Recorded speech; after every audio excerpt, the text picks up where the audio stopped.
నమస్తే city cable news కి స్వాగతం. ముందుగా బులెటిన్ లో హెడ్లైన్స్.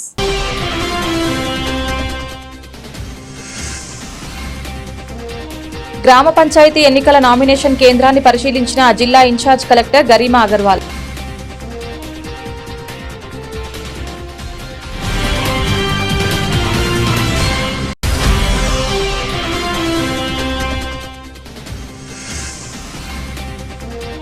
సిరిసిల్ల గీత ప్రచార సేవా సమితి ఆధ్వర్యంలో ముగిసిన గీతా జయంతి వేడుకలు.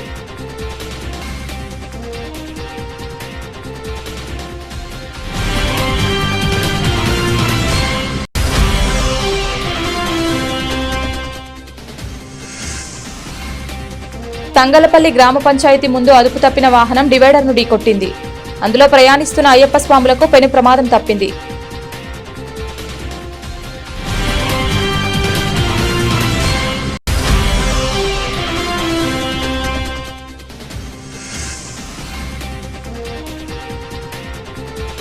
బద్దిపోచమ్మ ఆలయానికి పోటెత్తిన భక్తజనం. బోనం మొక్కులు చెల్లించిన భక్తులు.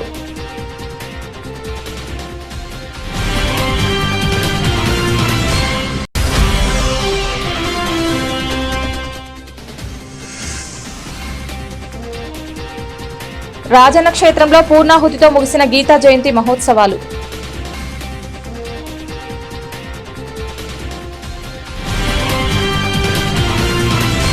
గ్రామ పంచాయతీ రెండో విడత ఎన్నికల నామినేషన్ కేంద్రాన్ని ఇన్ఛార్జ్ కలెక్టర్ జిల్లా ఎన్నికల అధికారి గరిమా అగర్వాల్ ఈరోజు పరిశీలించారు. బోయినపల్లిలోని ఆర్వో కేంద్రంలో నామినేషన్ల స్వీకరణ ప్రక్రియను తనిఖీ చేశారు. నామినేషన్తో పాటు అభ్యర్థి నూతన బ్యాంకు ఖాతా ఖచ్చితంగా ఉండాలని, అన్ని వివరాలు నింపాలని ఇన్ఛార్జ్ కలెక్టర్ తెలిపారు. పోటీలో ఉన్న అభ్యర్థుల తుది జాబితా ప్రకటించిన తర్వాత వారితో ఎన్నికల నియమావళి వ్యయం వివరాల అందజేతపై అవగాహన కల్పించాలని అధికారులకు సూచించారు. అనంతరం హెల్ప్ డెస్క్ పరిశీలించి అధికారులు సిబ్బందికి సూచనలు చేశారు. బోయినపల్లి జడ్పీ హైస్కూల్ ఆవరణలో ఏర్పాటు చేయనున్న డిస్ట్రిబ్యూషన్ కేంద్రాన్ని తనిఖీ చేసి చేయాల్సిన ఏర్పాట్లపై ఎంపీడీఓకు సూచనలు చేశారు. సిరిసిల్ల గీత ప్రచార సేవా సమితి శ్రీ సద్గురు మలయాళ గీత ఆశ్రమంలో కోడం నారాయణ అధ్యక్షతన ప్రధాన కార్యదర్శి డాక్టర్ జనపాల శంకరయ్య కార్యనిర్వహణలో గీతా జ్ఞానయజ్ఞం బ్రహ్మచారి శ్రీ అక్షయ చైతన్య స్వామీజీ వారం రోజుల నుండి కర్మయోగ సందేశాన్ని వేదాంత పంచదశి ప్రతిరోజు ఉదయం ప్రవచనం చేశారు. గీతా జ్ఞానయజ్ఞం ముగింపు సభకు ముఖ్య అతిథిగా ఈ రోజు ఆర్డీఓ వెంకటేశ్వర్లు హాజరై మాట్లాడారు. భగవద్గీత మనిషి ముక్తికి సాధనమని, మనిషి మార్పుకు సాధనమని అర్జునునికి నిమిత్తంగా మనందరికీ చెప్పినదే భగవద్గీత అని ఆర్డీఓ వ్యాఖ్యానించారు. భగవద్గీతను అర్థం చేసుకుని ఆత్మశుద్ధి చేసుకుని న్యాయవంతులుగా ధర్మాన్ని సంరక్షించుకుని ముందుకు సాగాలని పిలుపునిచ్చారు. ఈ కార్యక్రమంలో అధ్యక్షుడు కోడం నారాయణ మాట్లాడుతూ గీత ప్రచార సమితి ఆవిర్భావం పూర్వపరాలను విన్నవించారు. అలాగే డాక్టర్ జనపాల శంకరయ్య మాట్లాడుతూ గీత చదివితే తలరాత మారుతుందన్నారు. స్వామీజీ నారికేల పాకంలో కాకుండా, కదలి పాకంలో కాకుండా ద్రాక్ష పాకంలో అనగా సులభంగా అర్థమయ్యే రీతిలో వివరించి చెప్పాలని స్వామీజీని ఘనంగా గీత ప్రచార సేవా సమితి సన్మానించింది. ఈ సందర్భంగా విద్యార్థులకు గీతా పట్టణ పోటీలు నిర్వహించి గ్రూప్ 1లో జి శివన్ ప్రథమ బహుమతి, ఆర్ వత్సల్య ద్వితీయ బహుమతి, రెండవ గ్రూపులో కె తేజశ్రీ ప్రథమ బహుమతి, ఎం మేధస్వి ద్వితీయ బహుమతి, సిహెచ్ లాత్విక తృతీయ బహుమతి మరియు ప్రత్యేక బహుమతి ఎం హాసినికి మొత్తం 7 విద్యార్థులకు ప్రశంసా పత్రాలు, బహుమతిని కూడా ప్రదానం చేశారు. ఈ కార్యక్రమంలో కట్టెకోల లక్ష్మీనారాయణ, దాసరి రాజేష్, గజ్జలి రామచంద్రం, ఏనుగుల ఎల్లయ్య, చిన్మయ, మిషన్ ప్రధాన కార్యదర్శి నల్ల సత్యనారాయణ, ప్రచార కార్యదర్శి మేరుగు మల్లేశం, గోషకొండ దామోదరం, పంతులు, దాసరి రాజేష్, జయమ్మ, గడ్డం కౌసల్య, శారద భక్తులు పాల్గొన్నారు. దీంట్లో 18 అధ్యాయాలు మనం ఈ అప్పుడు పోలీసు దాన్ని వెంటనే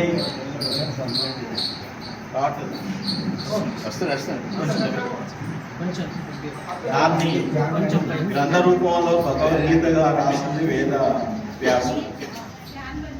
మరి వేద వ్యాసుడు చేయడానికి కారణం ఏంటంటే ఒక అర్జునుడికే కాదు, ఈ విశ్వంలోని సమస్త మానవాళికి, ప్రపంచంలోని మానవాళికి కూడా ఇది ఉపయుక్తంగా ఉంటుంది. మనిషి చేయాల్సినటువంటి కర్మలు, సముపార్జించాల్సినటువంటి జ్ఞానము, తర్వాత మనము ఈ మానవ జన్మ సార్థకం చేసుకోవడానికి ఈ భగవద్గీత ఏ విధంగా ఉంటున్నదనే విషయాన్ని తెలియజేయడానికి ఆయన గ్రంథస్థం చేశాడు. లోక కళ్యాణం కోసం ఈ యొక్క గ్రంథస్థం అనేది చేయడం జరిగింది. అంటే చాలామందికి అసలు జీవితం గురించి తెలియదు. అందరూ కూడా చాలా వరకు మెజారిటీ 80% గీతలో మనకు స్పష్టంగా తెలియజేయబడ్డారు. భగవంతుడు మనలోనే ఉంటాడు. దేహమేరా దేవాలయం, జీవుడేరా సనాతన దైవం. మరి దాన్ని తెలుసుకోవడానికి గొప్ప గొప్ప మహర్షులు మాత్రమే తెలుసుకున్నారు. ఉదాహరణకు వివేకానంద స్వామికి ఒక ప్రశ్న తట్టి భారతదేశం మొత్తం పర్యటించింది. చివరికి రామకృష్ణ పరమహంస వచ్చిన తర్వాత భగవంతుడు దర్శనం అనేటువంటిది ఆయన చేయించడం జరిగింది. మనకి రమణ మహర్షి గురించి తెలుసు. ఆయన కూడా ఎన్నో జన్మలు ఆయన భక్తి మార్గంలో ప్రయాణిస్తే ఆ విధంగా చేయడం జరిగింది. ఉదాహరణకు ఆయనని ఇప్పుడు మనం దేవుడిగా కొలుస్తున్నాం. రమణ మహర్షి అంటే మనిషే మహాత్ముడు, ఈ యొక్క శ్రీమన్నారాయణునిగా అవతరించే అవకాశం. వాళ్ళందరినీ కూడా మనం ఎందుకు పూజిస్తామంటే వాళ్ళు జన్మ సార్థకత చేసుకొని భగవత్ స్వరూపాన్ని భగవదానుగ్రహాన్ని చేస్తారు. ఇప్పుడు ఈ యొక్క భగవద్గీతలో మనకు కర్మయోగము, జ్ఞానయోగము, భక్తి యోగము ఇలా అధ్యాయాలు 18 అధ్యాయాలు ఉన్నాయి. నేను భగవద్గీత 3వ తరగతి చదివేటప్పుడే నేను చదివిన. దాదాపు 8 సంవత్సరాలు ఉన్నప్పటి నుంచి ఇప్పటి వరకు నేను ఒక 18 పర్యాయాలు చదివిన భగవద్గీత. అంటే నిత్యము కనీసం ఒక 2-3 శ్లోకాలను చదువుకొని వాటి అర్థాన్ని మనం శ్రీకృష్ణుడు జయంతి నుంచి ప్రారంభించి మళ్ళీ శ్రీకృష్ణుని జయంతి ముందు రోజు వరకు కంప్లీట్ చేయాలి. యాక్చువల్గా అది నిజమైన గీతా యజ్ఞానికి క్యాలెండర్ అన్నట్టు. అయితే చాలామందికి తెలియని విషయాలు అనేటువంటివి ఉన్నాయి. మొత్తం ఈ సృష్టిలో 84 లక్షల జీవరాశులు ఉన్నది. ఈ 84 లక్షల జీవరాశిలో 83,99,999 అవతారాలన్నీ కూడా పశుపక్షాదులు, మన వృక్షాలు అన్నీ కూడా అన్ని జంతుజాలం అన్నీ. ఈ జీవుడేరా సనాతన దైవం అన్నాం కదా. ఈ జీవి ఏమన్నదంటే పరమాత్మతోని నువ్వు చాలా స్వార్థపరుణ్ణి, నీ రూపం ఇస్తే నేను మీకంటే మించిపోతాననే ఉద్దేశంతో మీ రూపం ఇస్తలేరు అని ప్రశ్నించడం జరిగింది. ప్రశ్నిస్తే ఆ ప్రశ్నకు సమాధానంగానే మానవ రూపం ఇవ్వడం జరిగింది. మరి మానవ రూపము మరి 2 లక్షల సంవత్సరాల క్రితము మనిషి నిలబడే స్థాయి నుంచి వచ్చి ఆ తర్వాత ఇప్పుడు మహాభారత కాలము ఇవన్నీ కాలాలు వచ్చి మనిషి పరిణతి చెంది వచ్చారు. కానీ చాలామంది కూడా ఇంకా వారిలో మరి పూర్వజన్మ వాసన వల్ల అంటే గత జన్మల్లో మనం చేసుకున్నాం. ఎందుకు అంటే ఇప్పుడు 83,99,999 తర్వాతనే మానవ జన్మ వచ్చింది. మరి ఇన్ని జన్మల్లో చేసిన పాపాలు కడిగి వేసుకోవడానికి అప్పుడు ఆ జన్మలకు జ్ఞానాన్ని భగవంతుడు ప్రసాదించలేదు.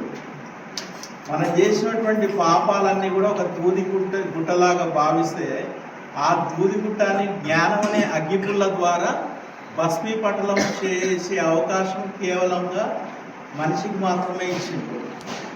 కాబట్టి మనం చేయాల్సింది ఏంటి అంటే ఇందులో మోక్షము అంటే ఏంటంటే ఇప్పుడు మనం ఒక గంట సేపు ఇక్కడ కూర్చొని భక్తులం అందరం భగవంతుని గురించి మాట్లాడుకుంటే ఎంతో అంటే మన దేహంలో ఉన్నటువంటి నరాలన్నీ కూడా చాలా ఉల్లాసంగా చాలా సంతోషంగా ఎట్లా ఉన్నాయో మనం ఒక ఫీలింగ్లో ఉంటాం. అదే మరి మోక్షం అంటే ఏంటంటే మనము ఈ భవబంధాల నుంచి విముక్తమై భవబంధాల నుంచి భగవంతుని దగ్గర నివాసము 36,000 సంవత్సరాలు ఉండడమే మోక్షం. 36,000 సంవత్సరాలు ఉండడమే మోక్షం. మోక్షం అంటే మళ్ళా 36,000 సంవత్సరాలు అయిన తర్వాత మనకు ఏ యొక్క జన్మ అవసరమో ఒక దేవునిగా నేను పుట్టిస్తాడా లేకపోతే ఒక నదిగా పుట్టియొచ్చు, ఒక వృక్షంగా పుట్టించు, భగవంతుని ఇష్టం. అక్కడ కూడా మనం భక్తి భావంతోనే ఉన్నామా లేదా అనేటువంటిది దాన్ని బట్టి ఉంటుంది. కాబట్టి అందరూ కూడా ఈ యొక్క మనం చేసేటువంటి కర్మణ్యే వాధికారస్య నాపలేషు, కర్మలు చేయటందే నీకు అధికారం కలదని కర్మఫలాన్ని గురించి ఆలోచించరాదు. అట్లని కర్మలు చేయటం మానరాదు. అదేవిధంగా మృత్యువు గురించి కూడా అంటే అర్జునుడు యుద్ధం చేయను, బంధువులను స్వజనులను చంపడం నాకు ఇష్టం లేదన్నాడు. ఎవరైనా కూడా ఈ కలియుగంలో ఎవరికి మనము చేసినా కానీ వాళ్ళకి ఎంతవరకు అవసరం ఉందో అంతవరకే మానవ సంబంధాలు ఉంటాయి. అర్థమైంది కదా. ఒక్క కలియుగంలో భగవంతుడు మాత్రమే ఎప్పుడు నీకు అండగా ఉంటాడు. కాబట్టి విడువరాదు భగవంతుని భజన గడియ కాలమైన. బ్రహ్మాదులు చేసినా కానీ ఏం చేసినా కానీ కలియుగంలో నామకీర్తన అనేది చాలా ముఖ్యమైనది. ఉదాహరణకు రామ అన్నవానికి 1,00,000 పాపాలు పోతాయి. నేను చెప్పిన ఇన్ని లక్షల జన్మలు ఉన్నాయి కాబట్టి అన్ని పాపాలు తొలగాలంటే నేను ఇన్ని పాపాలు చేసినా అనుకోవచ్చు. మీరు ప్రతి ఒక్కరం కూడా ఎన్నో ఆ కౌంట్ సంఖ్య అనేది కేవలం ఈశ్వరునికి మాత్రమే తెలుసు, భగవంతునికి మాత్రమే తెలుసు. కాబట్టి రామ అంటే 1,00,000 పాపాలు పోతాయి, కృష్ణ అంటే 1,00,00,000 పాపాలు పోతాయి, వెంకటేశ్వర అంటే దాదాపు 10 కోట్ల పాపాలు పోతాయి. ఒక భక్తి మార్గంలో ప్రవచనాలు చెప్పేటువంటి వాళ్ళు చెప్తున్న విషయం అది వాస్తవం. ఎన్ని కోట్ల మనం జన్మలు ఎత్తినాము కాబట్టి భూమి పుట్టి 500 సంవత్సరాలు 500 కోట్ల సంవత్సరాలు అవుతుంది. మొత్తము నీరు నుంచి అంటే నారాయణుడు లేని మనం ఏమీ సాధించలేము. నీరుతోనే అన్ని. పురుష సూక్తం కానీ ఏ సూక్తంలో కానీ అర్థం ఏంటంటే ఈ యొక్క నారాయణ సూక్తము పురుష సూక్తం ఇవన్నీ సూక్తాలు ఉన్నాయి కదా, దాంట్లో ఏంటంటే నీటి నుంచి అన్నీ ఏర్పడ్డాయి. ఫస్ట్ నీరు మాత్రమే ఉండేది. నీరు నారాయణుడు బోరు కొట్టి ఏం చేసినట్టు నీళ్లను కొంచెం కదిపాడు. కలపగానే ఒక పావంతు కలపగానే పావంతు భూభాగం ఏర్పడ్డది, 3/4 నీరుగానే ఉన్నది. భూమి మళ్ళీ నీళ్ళ మీద చేయబెట్టి ఇలా అన్నాడు, ఆకాశం ఏర్పడ్డది. వాటి మధ్యన గ్యాప్ ఉన్న ప్రదేశంలో గాలి ఏర్పడ్డది. తర్వాత భూమిలోనే అగ్ని ఏర్పడ్డది. జలంలో అగ్ని ఉంటుంది, భూమిలో అగ్ని ఉంటుంది. జలంలో అగ్ని ఉండని అనడానికి ఒక ప్రత్యక్ష ఉదాహరణ ఏంటంటే మనము నాలుకలో చూడండి, థర్మోమీటర్ జ్వరం వస్తే ఇక్కడ పెట్టి చూస్తారు. ఇక్కడ నీరు ఉంటుంది, తర్వాత జలం ఉంటుంది, అగ్ని ఉంటుంది. మరి మనలోనే అన్నీ ఉన్నాయి. అది తెలుసుకోవాలంటే మా 33 కోట్ల దేవతలు, అష్టదిక్పాలకులు, నవగ్రహాలు ప్రతి ఒక్కటి కూడా మనలోనే ఉన్నాయి. వాటిని తెలుసుకొని నువ్వు యోగ సాధన చేసి తెలుసుకుంటే మంచిదే. తెలుసుకోలేం కాబట్టి ఏమనంటే పురుష సూక్తంలో ఏమనంటే అంత బహి సర్వం వ్యాప్త నారాయణం. మనకు బయట కనిపించేదంతా లోపల ఉన్నది. మరి నువ్వు బయట చూస్తావా? నీకు భక్తి మార్గం లేకుండా యోగ మార్గం లేకుంటే బయట చూడాలి, పుణ్యక్షేత్రాలన్నీ బయట చూడు. లేదంటే యోగ సాధన చేసి నీలోనే చూడు. కాశీ, కంచి, మధురామ, గయా ఇవన్నీ ప్రదేశాలు, ప్రపంచంలో ఉన్న నదులు అన్నీ కూడా మనలోనే ప్రవేశిస్తాయి, మనలోనే ఉన్నాయి. వాటిని తెలుసుకోవడమే జ్ఞానం. మరి మన నిత్య జీవనానికి సంబంధించి మనం సంపాదించడానికి ఒక పని, డ్యూటీ, విధి నిర్వహణ చేయడమే. సంపాదించుకుంటేనే మనం ఖర్చు పెట్టుకోగలుగుతాం కాబట్టి అది కర్మయోగం. భక్తి యోగం అంటే భగవంతుని గురించి చింతన. ఎక్కడి నుంచి మనం వచ్చామో మళ్ళీ అక్కడికే వెళ్ళిపోతాం.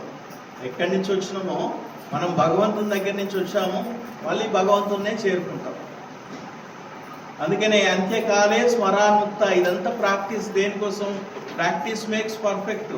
అంటే అభ్యాసం పూసు విద్య అని మన పూర్వీకులు ఉద్దేశంతో మనము ఏం చేసామంటే రోజు పూజ అనేది చేసుకోవడం ప్రాక్టీస్ చేసుకున్నాం. అంత్యకాలే స్మరాన్ముక్త. ఇవన్నీ ఏం చేయకున్నా కానీ చనిపోయేటప్పుడు భగవన్ నామస్మరణం, నారాయణం అన్నాం అనుకోండి, మీరు చాలా అదృష్టవంతులు, నారాయణనే చేరుకుంటారు. ఓం నమ శివాయ అని మీకు అనడం ఇష్టం అనుకోండి, కైలాసమే వెళ్తారు. బ్రహ్మదేవుడు అంటే ఇష్టం అనుకోండి, సత్యలోకం వెళ్తారు. అందుకోసమే బ్రహ్మాండాలన్నీ మన దగ్గర ఉన్నాయని శ్రీకృష్ణుడు మన్ను తిన్నవని కొడితే నోరు తెరవగానే 14 భువనభాండాలు ఎట్లా ఉన్నాయో శ్రీకృష్ణుడి నోటిలో, మనలో కూడా 14 భువనభాండాలు ఇవన్నీ కూడా సృష్టిలో ఉన్నటువంటివన్నీ కూడా ఉన్నాయి. అది తెలుసుకోవడానికే శ్రీకృష్ణుడు కొన్ని మాయలు అనేది చూపించాడు. మరి అది మీరు తెలుసుకుంటారా లేదా? తెలుసుకున్నది నమ్మడం ఒక భక్తి మార్గము, నిజంగా ఉన్నదా లేదా తెలుసుకోవడం యోగ మార్గం. యోగ సాధన చేస్తే లభిస్తుంది. అట్లా అందుకోసమే భగవద్గీతలో భాగవతంలో ఏమున్నదంటే ఒక కథ ఉంది. ఒక బ్రాహ్మణుడు, నిష్ఠాగరిష్ఠుడైనటువంటి బ్రాహ్మణునికి ఒక కొడుకుడు పండిత పుత్ర పరమశుంఠ అన్నట్టు అన్ని వ్యసనాలు, అంటే వ్యసనాలు సప్త వ్యసనాలు ఉంటాయి. సప్త వ్యసనాలకు బానిస అయిపోయి అతడు జీవితం మొత్తం దుర్భరమైంది. అప్పుడు తండ్రి ఏం చేసిందంటే మనవడు పుట్టగానే నారాయణ అని పేరు పెట్టాడు. అతను చేయని పాపాలన్నీ లేవు.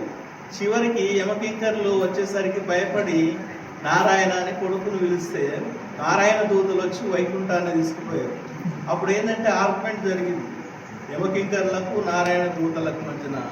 జరిగితే భగవద్గీతలో స్పష్టంగా చెప్పాడు, అంత్యకాలే స్మరాన్ముక్త, అంత్యకాలంలో నన్ను ఎవరైతే స్మరిస్తారో వాళ్ళు నన్నే చేరుకుంటారు అనేది చెప్పిండు. కాబట్టి ఆయన నారాయణ అన్నాడు. కాబట్టి చేసి మనకు దేవుని పేర్లన్నీ కూడా పెట్టుకోవడానికి కారణం ఏంటంటే, మా తాతగారు పట్వారి గారు నిజాంకాలంలో చేసినప్పుడు ప్రతి ఊరికి వెళ్ళి శిస్తు వసూలు చేసి సాయంత్రం అక్కడే ఉండి ఇదొక్క కథే అన్ని ఊర్లలో 60 ఊర్లకు పట్టువారి చేసిండు.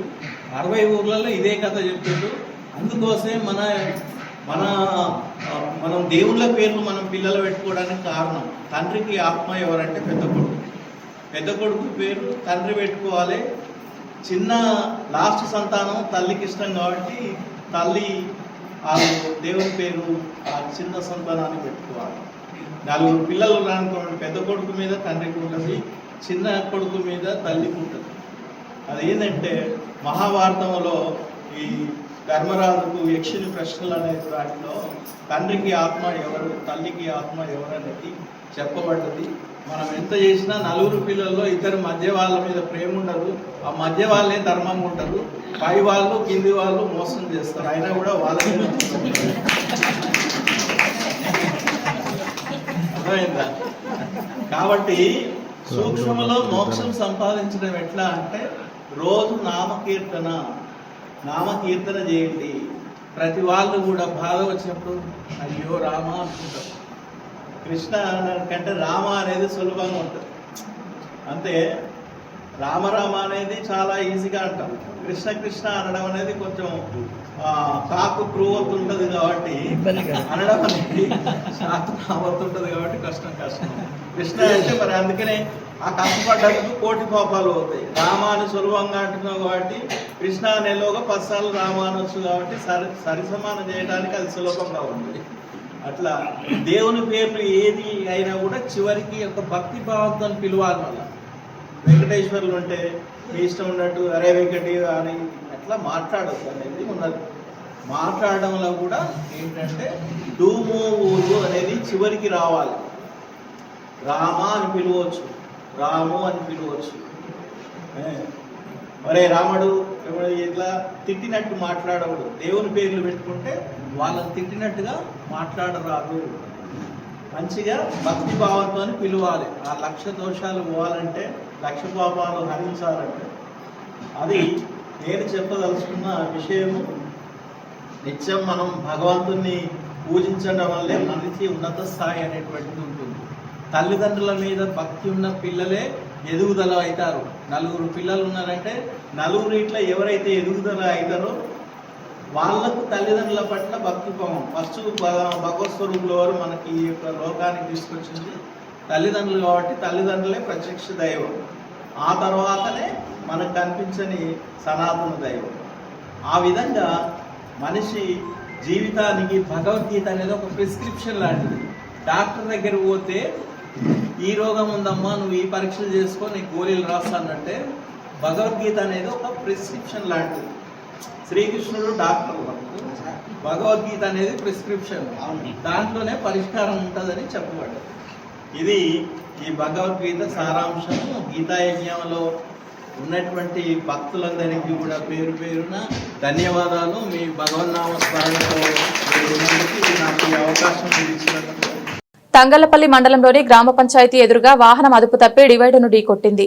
అందులో ప్రయాణిస్తున్న అయ్యప్ప స్వాములకు ఎలాంటి ప్రమాదం జరగలేదు. హైదరాబాద్ నుండి వేములవాడ వైపు వస్తున్న వాహనం టైరు ఒక్కసారిగా పేలడంతో అదుపు తప్పి డివైడర్ను ఢీకొట్టింది. దీంతో వాహనం అద్దాలు పూర్తిగా పగిలిపోవడంతో అక్కడే ఉన్న పోలీస్ సిబ్బంది వెంటనే వాహనం వద్దకు చేరుకున్నారు. వాహనంలో ప్రయాణికులకు ఏమైనా గాయాలు తగిలాయా అని చూస్తే బెలూన్స్ ఓపెన్ కావడంతో సురక్షితంగా బయటపడ్డారు.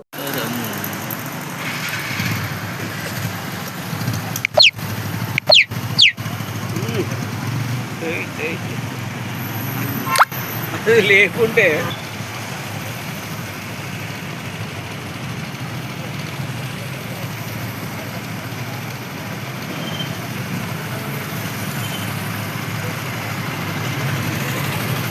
వేములవాడ శ్రీ రాజరాజేశ్వర స్వామి దేవస్థానం అనుబంధ ఆలయమైన శ్రీ బద్దిపోచమ్మ అమ్మవారి ఆలయంలో ఈ రోజు అమ్మవారికి ప్రీతికరమైన రోజు సందర్భంగా భక్తులు ఘనంగా బోనాలు సమర్పించారు. భక్తులు భీమేశ్వర స్వామి దర్శనం చేసుకుని మంగళవారం కావడంతో ప్రత్యేకంగా అమ్మవారికి బోనాలు సమర్పించి తమ మొక్కులు తీర్చుకున్నారు. బద్దిపోచమ్మ ఆలయానికి పోటెత్తిన భక్తులు పట్నాలు, కలుబెల్లం, శాఖలు వంటి వివిధ మొక్కులు సంప్రదాయబద్ధంగా బోనాలు సమర్పించారు. ఆలయానికి వచ్చే భక్తులకు ఎలాంటి ఇబ్బందులు కలగకుండా చూసేందుకు ఆలయ ఈవో రమాదేవి స్వయంగా ఆలయాన్ని సందర్శించి భక్తుల సమస్యలు అడిగి తెలుసుకున్నారు. అవసరమైన ప్రదేశాలను పరిశీలించి భక్తులకు ఎలాంటి అంతరాయం లేకుండా ఏర్పాట్లు చేయాలని సిబ్బందికి సూచనలు అందించారు. ఈ సందర్భంలో ఏఈఓ జి అశోక్ కుమార్, పర్యవేక్షకులు వెంకట ప్రసాద్, ఎస్పీఎఫ్ సిబ్బంది మరియు ఆలయ ఉద్యోగులు పాల్గొన్నారు.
వేములవాడ శ్రీ రాజరాజేశ్వర స్వామి దేవస్థానంలో మార్గశిర శుద్ధ దశమి నుండి ఈ రోజు వరకు 3 రోజుల పాటు నిర్వహించిన శ్రీ గీతా జయంతి మహోత్సవాలు భక్తుల భక్తి శ్రద్ధల మధ్య వైభవంగా కొనసాగాయి.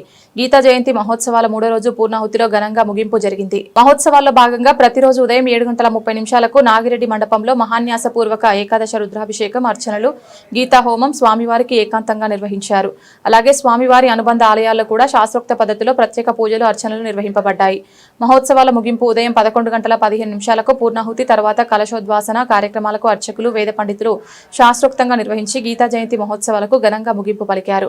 ఈ కార్యక్రమంలో ఆలయ ఈవో శ్రీమతి ఎల్ రమాదేవి, రికార్డ్ అసిస్టెంట్ తమిళ సంతోష్ తదితరులు పాల్గొన్నారు. ఓం యత్ర యోగేశ్వరః కృష్ణో యత్ర పార్థో ధనుర్ధరః తత్కృష్ణీన్ విజయోం భూతిర్ధ్రువాణి తిర్మతిర్మమ వసుదేవసుతం దేవం కంసచాణూరమర్తనం దేవకీ పరమానందం కృష్ణం వందే జగద్గురుం.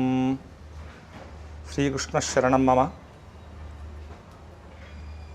మాసానాం మార్గశీర్షోహం అని చెప్పి జగద్గురువు భగవాను శ్రీకృష్ణ పరమాత్మ భగవద్గీతలో చెప్పినట్టుగా ఈ మార్గశిర మాసమందు మార్గశిర శుద్ధ దశమి, ఏకాదశి, ద్వాదశి 3 రోజుల పాటు గీతా హవన కార్యక్రమము, గీతా పారాయణము, గీతా ప్రవచనము నిర్వహించడం జరిగింది. వేములవాడ క్షేత్రమునందు అభివృద్ధి పనులు జరుగుతున్నటువంటి కారణంగా ఆంతరంగికంగా ఈ యొక్క కార్యక్రమం నిర్వహించడం జరిగింది. మార్గశిర శుద్ధ ఏకాదశి పర్వకాలమందు అర్జునుల వారికి శ్రీకృష్ణ పరమాత్ముడు అర్జునుల వారు తన ఎంతో సంశయంలో ఎంతో చిత్తాన్ని అణుచుకోలేక ఉన్నటువంటి ఆ యొక్క సమయంలో శ్రీకృష్ణ పరమాత్ముడు అర్జునుల వారికి ఉపదేశించినట్టుగా లోకానికంతా కూడా భగవద్గీతను ఉపదేశించడం జరిగింది. అటువంటి యొక్క భగవద్గీత హవన కార్యక్రమాన్ని ఆ యజ్ఞపురుషుడు సాక్షాత్తు భగవాన్ విష్ణు యజ్ఞో వై విష్ణు అని చెప్పి మనకు ప్రమాణం. ఆ నారాయణమూర్తికి ఈ యొక్క భగవద్గీతా హవనము సమర్పించడం జరిగింది. ఈరోజు ద్వాదశి పర్వకాలమందు ఉదయము గీతాహవనము, అలాగే ఆవాహిత దేవతా హోమము, జయాది పూర్ణాహుతి హోమము నిర్వహించడం జరిగింది. లోకానందరికీ కూడా ఆ యొక్క శ్రీకృష్ణ పరమాత్మ ఎల్లవేళలా కూడా సర్వులను రక్షిస్తూ ఎల్లప్పుడూ కాపాడుతూ ఉండాలి అని చెప్పి ఆశిస్తూ ఇత్యాశీహి శ్రీకృష్ణార్పణమస్తు. బులెటిన్ ముగించే ముందు హెడ్లైన్స్ మరొకసారి.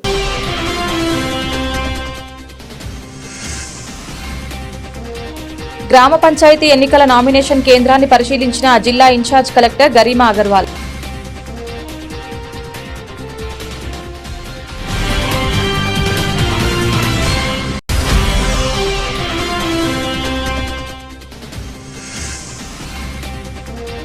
సిరిసిల్ల గీత ప్రచార సేవా సమితి ఆధ్వర్యంలో ముగిసిన గీతా జయంతి వేడుకలు.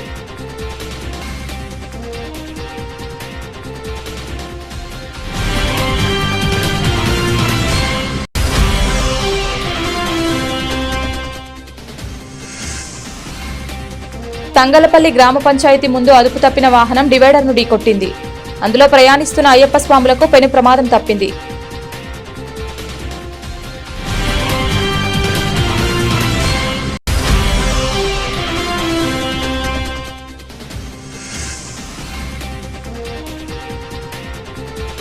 బద్దిపోచమ్మ ఆలయానికి పోటెత్తిన భక్తజనం, బోనం మొక్కులు చెల్లించిన భక్తులు.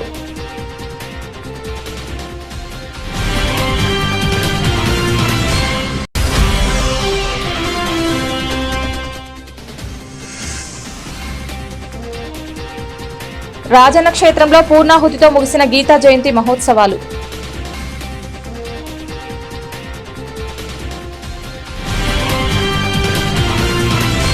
ఇది ఇవాల్టి బులెటిన్. తిరిగి మరొక బులెటిన్లో మళ్ళీ కలుద్దాం. అంతవరకు సెలవు. నమస్కారం.